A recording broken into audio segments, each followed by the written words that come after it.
David Mencer, who is the spokesperson of Israeli Prime Minister Benjamin Netanyahu, spoke exclusively to CNN News 18's Siddhant Mishra on the first day of the 20-point peace plan's implementation. Listen in to this conversation. Trump's 20-point peace plan. How does it look like, and what all steps Israel has taken so far?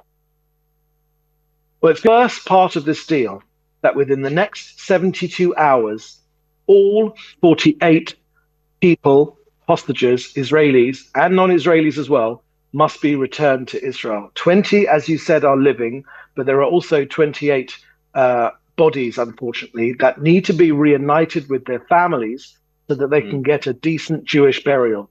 Vision of Prime Minister Netanyahu that had the vision and stuck to his guns.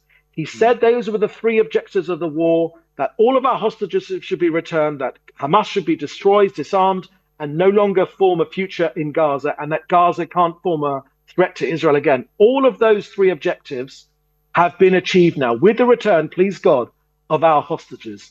So following from that, this is a sequential deal. If that does indeed come to pass, as all of us here in Israel hope is the case, then we can move on to the next stages. So do you really think that that in future Hamas could, refuse accepting these terms mentioned in Trump's plan? We want the deal to be enforced, meaning people must keep to the deal.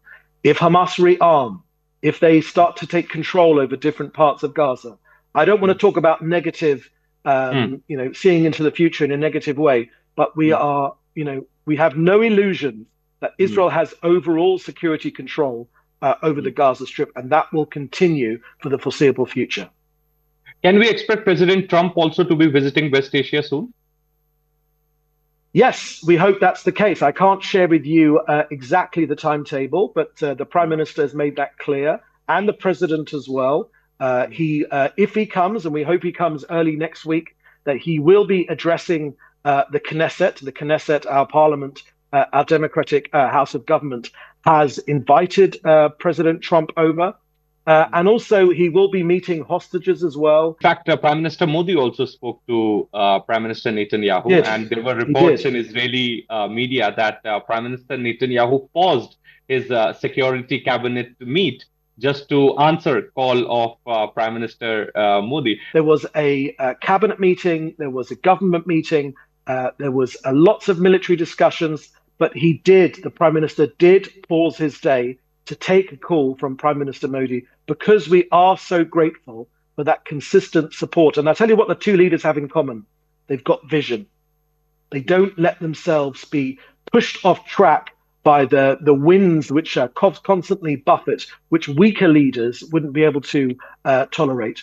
Prime Minister Netanyahu had a vision of getting our people home, of ending this war when Hamas were defeated, and that Gaza can no longer form a threat to this country. And that is precisely what he has done. And the Israeli people recognize him for that. And we're extremely grateful here in Israel for the friendship of Prime Minister Modi and the overwhelming majority of Indians as well.